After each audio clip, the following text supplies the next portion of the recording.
Kalau sudah naik, jangankan sholat fardu, yang sholat sunnah bisa dikejar-kejar tuh, ya kan?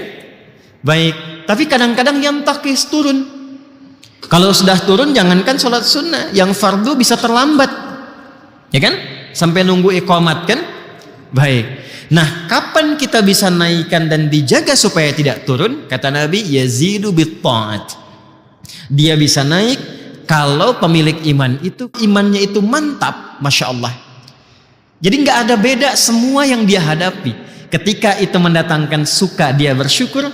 Ketika dia merasakan duka pun dia bersabar. Jadi semua dilihatnya itu serupa. Sebagai anugerah yang Allah turunkan tentang bagaimana cara menyikapinya. Itu sesuatu yang sangat indah. Al-imanu yazidu wa yantaqisu. Iman itu akan terasa kadang di level yang tinggi naik. Kalau sudah naik, jangankan sholat fardu, yang sholat sunnah bisa dikejar-kejar tuh, ya kan? Baik, tapi kadang-kadang yang takis turun. Kalau sudah turun, jangankan sholat sunnah, yang fardu bisa terlambat, ya kan? Sampai nunggu iqamat kan? Baik. Nah, kapan kita bisa naikkan dan dijaga supaya tidak turun? Kata Nabi, yazidu bit-ta'at. Dia bisa naik kalau pemilik iman itu konsisten memperbanyak ketaatan. Wujud ketaatan itu wujudnya adalah ibadah. Karena itu kalimat iman pertama dalam Al-Quran disusulkan dengan ibadah. Al-Baqarah ayat 3 yang telah kita lampaui dulu. Alladzina yu'minuna bil ghaib. Kan? Itu kalimat iman pertama kan? Orang takwa yang sejati itu yang akan mendapatkan petunjuk yang benar dari Al-Quran. Ciri pertamanya adalah dia memiliki konsistensi keimanan terhadap Allah sekalipun belum nampak dalam pandangannya. Lalu bagaimana dia menjaga konsistensi iman itu? Wa yuqimunas shalah wa mimma razaqnahum yunfiqun. Jadi kalau sholatnya ditingkatkan dari yang 5 waktu, ya, subuh, zuhur, asar, maghrib, isya, mukallah, ditambah dengan sunnah rawatibnya, tahajudnya, sholat mutlaknya, itu nanti akan terjadi satu dampak perubahan kepada jiwa, akan lain, dan nanti perilakunya akan beda. Kalau nggak percaya silahkan, akan terjadi perubahan pada diri kita. Nah, nanti persamaannya kata Nabi linearnya, begitu amal solehnya meningkat, imannya pun akan kuat. Dan pengertian terbaliknya, kalau amal solehnya sedang turun, berarti imannya pun sedang lemah. Paham ya? Nah, ini bagian pertama, bagaimana cara meningkatkan iman. Yang kedua, formulasinya lewat ilmu, pengetahuan. Karena itu antara ilmu dengan iman itu disandingkan.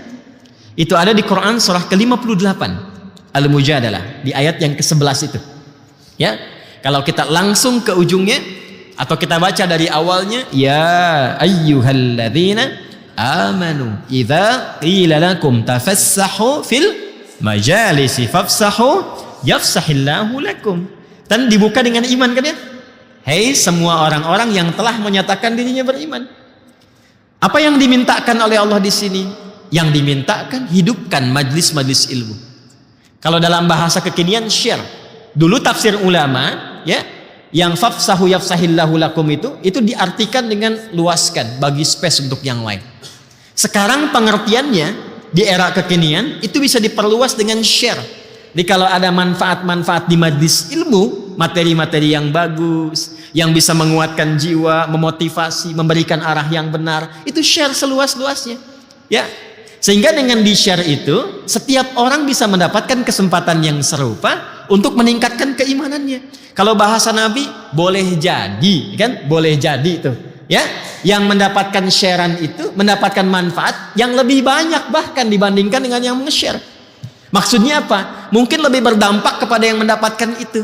Anda mendapat video potongan misalnya, ya, terasa biasa-biasa, kayaknya bagus tuh. Lalu Anda share. Bagi sebagian orang itu yang dia cari selama ini. Ketika dia mendapatkan itu, terasa bagi dia sebuah perubahan. Ketika dia berubah, Anda yang men-share itu mendapatkan transferan pahala dari setiap hasil perubahannya. Indah kan ya?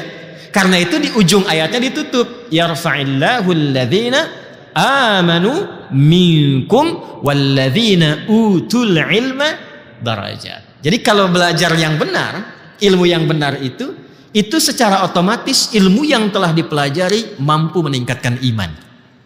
Ingat itu ya. Jadi itu ilmu yang diridhoi oleh Allah. Karena itu saya itu suka minta maaf sebesar-besarnya.